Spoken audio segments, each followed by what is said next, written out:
Bom, nesse bloco de consciência política, estamos hoje aqui com o inspetor de divisão Augusto, que também já foi presidente aqui da nossa entidade, do Sindiguardas, né?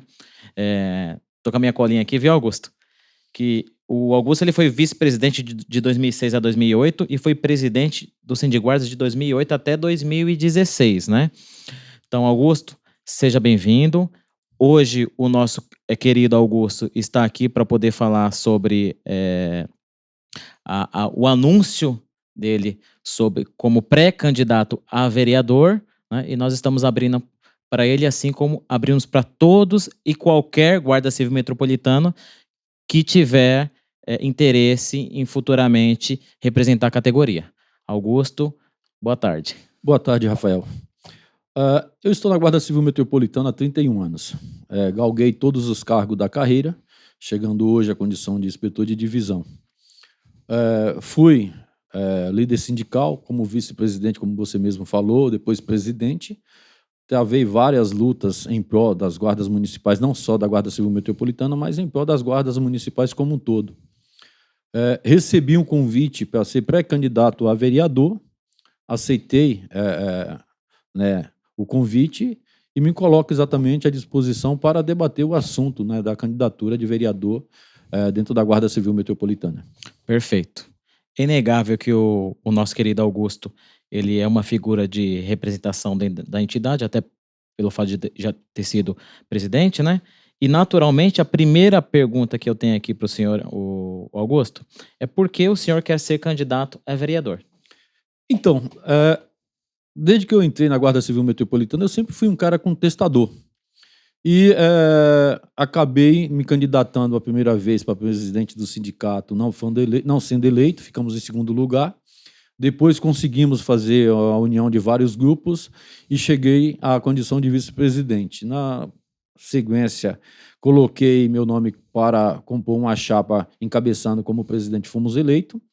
E durante o meu mandato de presidente do sindicato, nós tivemos várias lutas no sentido de consolidar benefício para a Guarda Civil Metropolitana, como também para as guardas municipais como um todo. Então, entendo que esse convite veio num momento oportuno, pois precisamos resolver de uma forma definitiva a questão da Constituição, o artigo 144. E eu sinto que este é o momento adequado. Tenho forte ligação com o governo que aí está, o governo federal. Estou no Partido dos Trabalhadores desde 83, conheço todas as figuras importantes dentro do PT.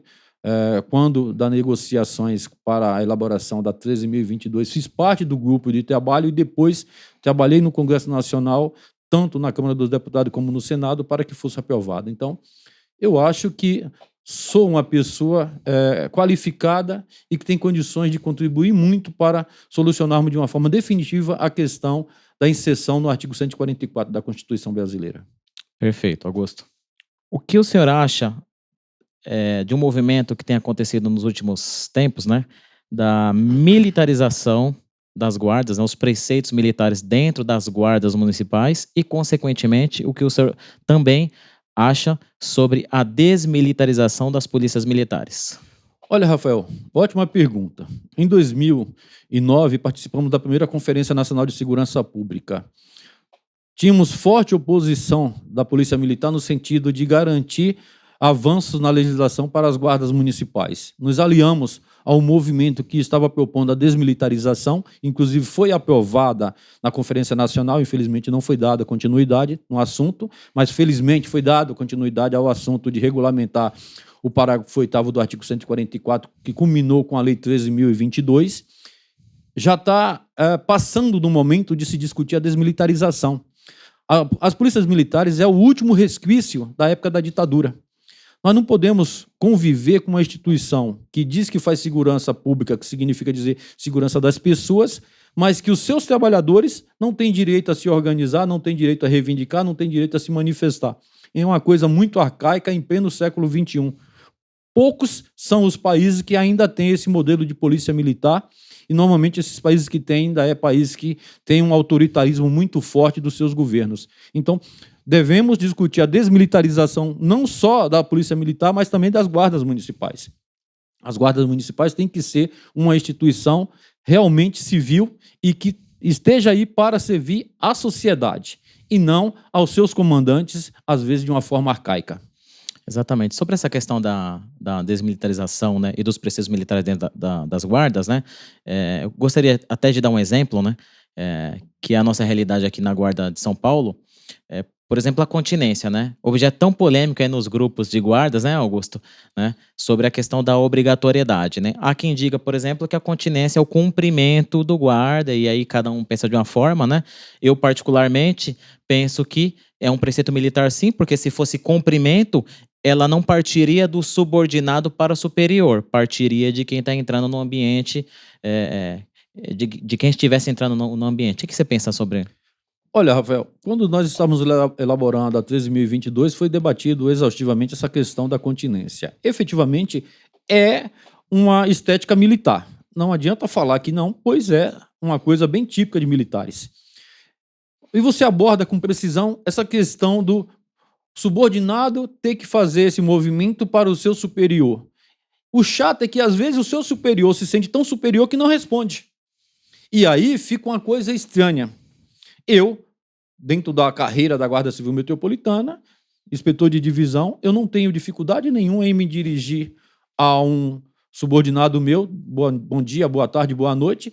Se também preciso for, eu faço a continência para ele. Eu acho que tem que ser discutido a questão da continência, tem que ser discutida a questão da barba.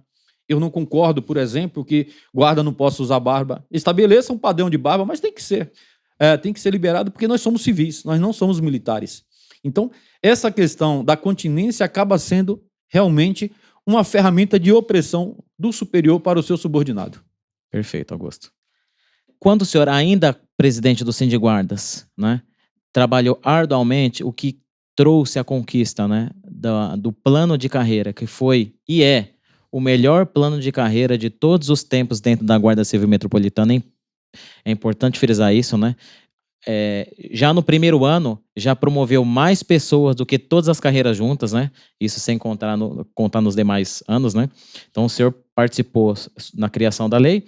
O que o senhor pensa sobre as mudanças que a legislação, a nossa estrutura tiveram, principalmente no que diz respeito à diminuição de vagas dentro dos níveis da carreira, principalmente trabalhado por aqueles que outrora foram beneficiados? Eu considero um retrocesso. O plano de cargos e carreira foi negociado, foi discutido exaustivamente. Nós pesquisamos muito para chegarmos à lei que estabeleceu no plano de cargos e carreira. Lamentavelmente, aquelas pessoas que foram beneficiadas, quando chegaram no topo, buscaram um meio de tentar evitar que outras pessoas chegassem também ao topo. E se nós pegarmos que a nossa carreira é piramidal, hierarquicamente falando, significa dizer que vai chegar um momento que não haverá mais movimento. E isso demonstra o retrocesso, porque foi promulgado em 2015, nós estamos em 2023, todos os anos tivemos promoções em todos os níveis. E talvez o ano que vem, talvez não, é certeza que o ano que vem alguns níveis já não tenha. E vai chegar um momento que vai realmente trancar a possibilidade de se movimentar em qualquer nível. Eu fiz uma fala recentemente apontando isso e as pessoas entenderam que eu estava defendendo tão somente o meu interesse. Não. Fechou o nível 4, significa dizer que o nível 3 não se mexe, nível 2 não se mexe, nível 1 também não se mexe. Então, foi casuísmo e precisamos rever essa questão. Porque a Guarda Civil Metropolitana tem que ter uma carreira que leve as pessoas a acreditar na ascensão dentro da instituição para poder estudar, evoluir, porque senão vai chegar um momento que as pessoas não vão se sentir motivadas e vão acabar procurando outras coisas, principalmente os mais novos que estão chegando e que têm uma boa formação. Sim, sobre essa questão também é importante fazer um lembrete aqui por efetivo, né, Augusto? Que em uma determinada promoção vertical, se eu não me engano foi de 2021, que a gente teve por volta de 17 vagas para classe distinta, né?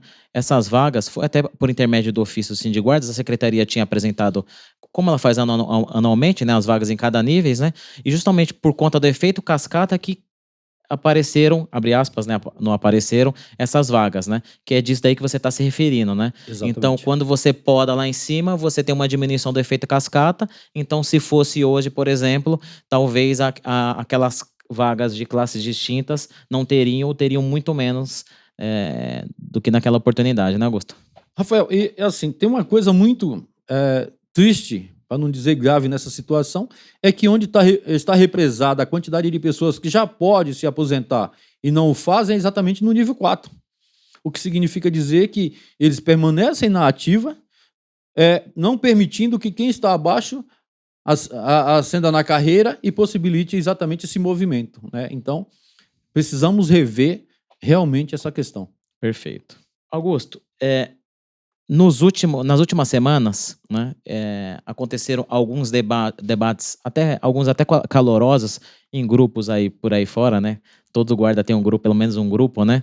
E aí já se inicia-se um debate de possíveis representantes da categoria, seja na modalidade solo, individual, né? Como é o tradicional, e seja na ferramenta nova, né? Que foi inicialmente criada aqui no município de São Paulo, né?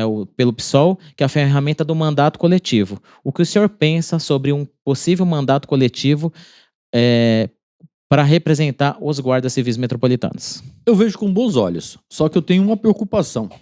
O mandato coletivo tem que ser uma construção. Eu parto do princípio, se nós quisermos ter um mandato coletivo, nós temos que pensar o quê? Na distribuição geográfica da guarda. Primeiramente, nós temos que pensar em contemplar a Zona Sul, Zona Norte, Zona Oeste, Zona Leste, Zona Centro. Porque se nós falarmos em um mandato coletivo e tirar todo mundo do mesmo local, não é coletivo. Só tem um nome, mas não é coletivo. Então, eu entendo que devemos ampliar esse debate. Eu não estou fechado para o debate da candidatura coletiva. Coloco o meu nome como pré-candidato, mas também aceito fazer o debate da candidatura coletiva, como aceito fazer qualquer debate relacionado ao tema candidato a vereador representando a Guarda Civil Metropolitana. Parto do princípio também que quem for candidato encabeçando essa chapa, mesmo coletiva, tem que ter identidade com a Guarda Civil Metropolitana. Tem que deixar bem claro que é Guarda Civil Metropolitana. Se é uma candidatura coletiva da Guarda, a identidade tem que ser Guarda Civil Metropolitana. Perfeito. Até dentro dessa questão do mandato coletivo, o que o senhor pensa, inclusive isso é um questionamento que os guardas fazem nos grupos, com relação a partido. Não é quem fala partido A, partido B, né? Eu particularmente penso que o partido, na verdade, ele só serve como uma ferramenta, né? Porque hoje não tem como você ser candidato sem estar atrelado a um partido, né? Mas evidentemente que dentro de um mandato coletivo vão ter pessoas que tem um viés mais para um lado, mais para o outro, que vai ter que ceder, né? Sobre isso, o que o senhor gostaria de falar? Boa pergunta, porque no início do meu áudio que eu soltei, eu sei que as reações foram: eu não voto no Augusto porque ele é de esquerda. Olha, Augusto tem coerência. Augusto está no PT desde 83, mas o Augusto nunca utilizou o PT para se dar bem. O Augusto sempre utilizou os contatos que tinha dentro do PT para angariar conquista para o segmento de guardas municipais. Porque se eu for elencar as conquistas, eu vou elencar aqui as conquistas que eu participei, foram todos em governos do PT. Eu não estou falando que é perfeito, que é o melhor, não.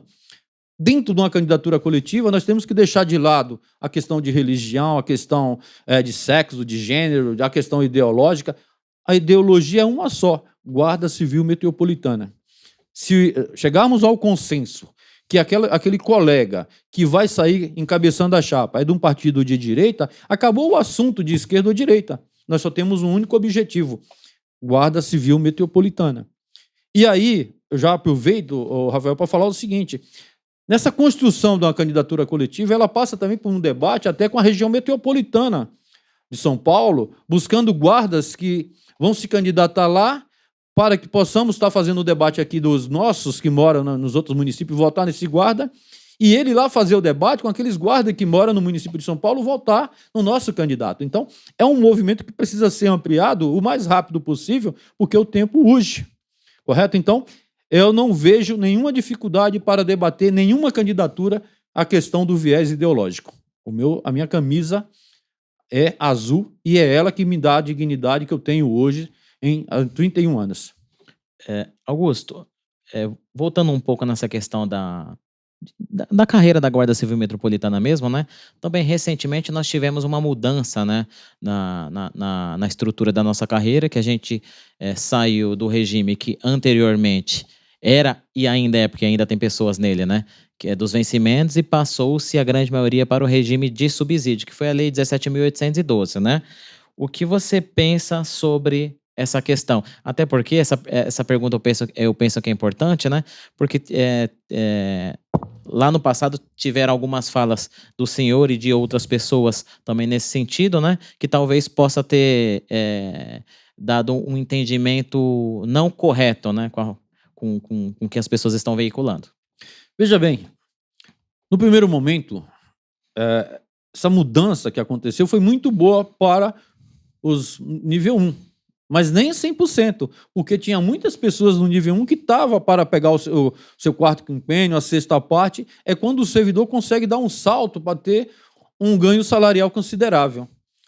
No decorrer do tempo, muitos desses jovens que entraram na guarda, pessoas que já estão na guarda, que têm menos de 10 anos, vão perceber que a situação fica difícil. Por quê? Pode ser que tenhamos aumento todos os anos na faixa de 5%, beleza, repõe a inflação. Mas quando for menos do que isso, a inflação corroer esse salário. Você não tem quinquênio, você tem a mudança de letra com menos de 10%, como era antigamente, você não tem a sexta parte. Então, é preocupante com o futuro dessas pessoas que aí estão, que não tem quinquênio, que não tem sexta parte. Eu, 31 anos de guarda, eu tenho meus quinquênios, eu tenho minha sexta parte, eu tenho um salário relativamente bom em relação aos restantes da minha categoria que estão abaixo de mim. Mas no decorrer dos anos, nós teremos séria dificuldade, principalmente levando em consideração que se não tivermos a perspectiva de sermos promovidos, né, aquelas pessoas não serem promovidas, CE, CD, subinspetor, inspetor, não tem mais nada de atrativo para a Guarda Civil Metropolitana permanecer, a não ser uma mudança de letra de 5%. Perfeito. Até dentro dessa questão do subsídio, eu queria estender só mais um pouquinho, Augusto. Essa não necessariamente atrelado ao regime de subsídio, né? Mas nos últimos tempos nós tivemos um aumento da gratificação de exercício de funções em regiões estratégicas, né? Que hoje está por quase R$2.000, vamos arredondar aqui, 1.900 e alguma coisa, né? Quase R$2.000, né? Que inicialmente nós, como entidade representativa dos trabalhadores da Guarda Civil Metropolitana, dos policiais, nós entendemos que qualquer ganho é bom para o servidor, mas para aqueles que não recebem, né? Inicialmente a gente identificou que começou a aparecer alguns pontos dentro da instituição inclusive de assédio, vamos colocar assim, um assédio de certa forma financeiro, né? Porque assim, é dessa forma, né? Quer, se não quiser eu te mando lá para aquela inspetoria que não tem nada. O que você pensa sobre isso? Veja bem, a mesma visão que você tem, eu tenho em relação a essa questão do assédio. É de conhecimento de várias unidades aí em que as pessoas vou dar até nome, inspetores, fazem falas tipo, se você não fazer o que eu mando, eu te removo daqui. Existe também o outro lado, faz o que eu mando, que eu te mando para lá. É uma coisa muito complexa porque nós estamos falando de serviço público. Todo e qualquer ganho é sempre bem visto. Agora, a situação ela é muito complexa porque eu estou em Aricanduva Formosa que não tem nenhuma gratificação, mas eu já vim por cento apoiar. Eu estou em Aricanduva Formosa que não tem nenhuma gratificação, eu vou trabalhar na cidade de Tiradentes, no Pancadão, também sem nenhuma gratificação.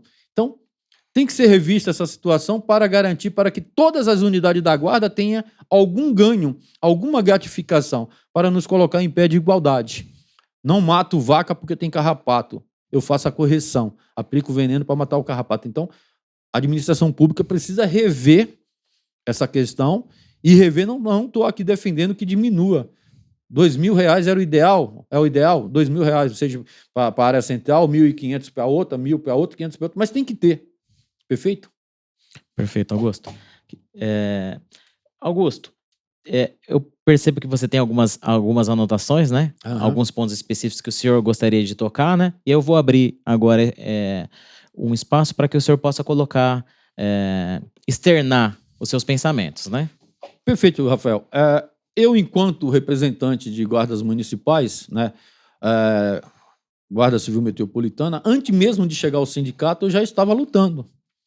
Em 2002, eu fiz um acordo político com o deputado Luiz Eduardo Greenhalgh para que resolvesse o nosso problema de porte de arma. O guarda tomava porte ilegal de arma direto, fazendo bico. Nós fizemos um acordo e ele falou assim: você me apoia e você quer o quê? Eu falei: eu quero que você resolva o porte de arma para a Guarda Civil Metropolitana.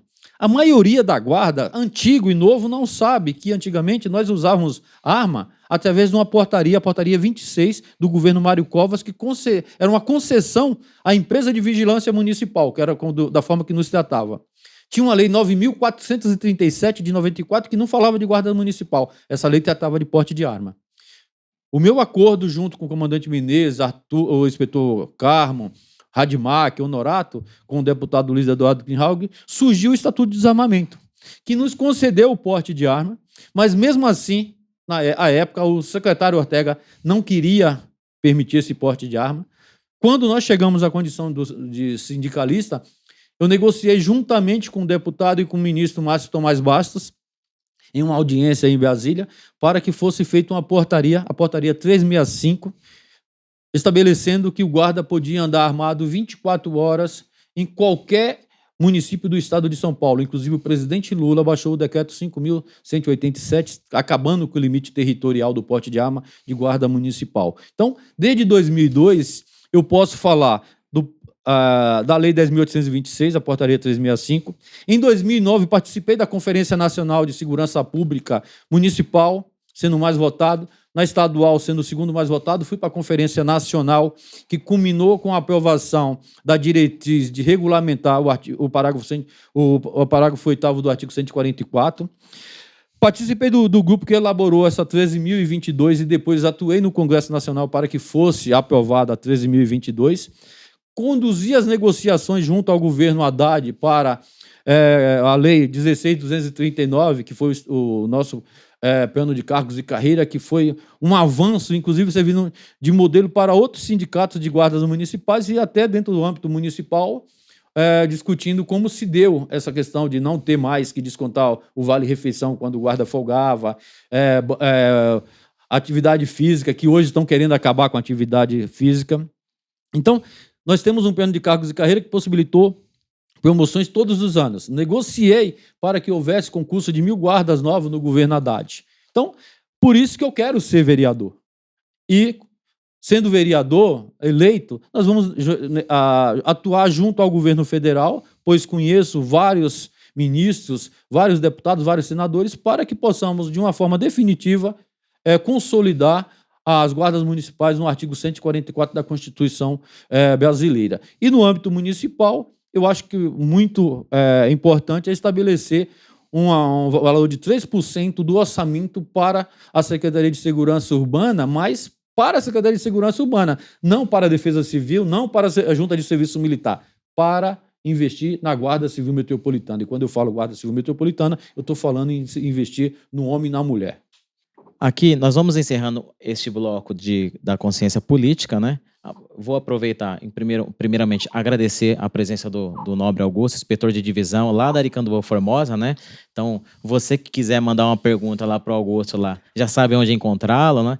Acredito que a grande maioria das pessoas também tem seu número, né? Nas redes sociais também por aí, né, Augusto? E também aproveitar a oportunidade e estender o convite aos demais guardas que se sentem capazes em representar a categoria no âmbito municipal como um futuro vereador, né? Augusto, muito obrigado. Eu que agradeço a oportunidade. Fico muito feliz em estar aqui na casa, que eu tenho muita identificação. Me sinto parte dessa diretoria, pois acredito no trabalho de vocês e agradeço.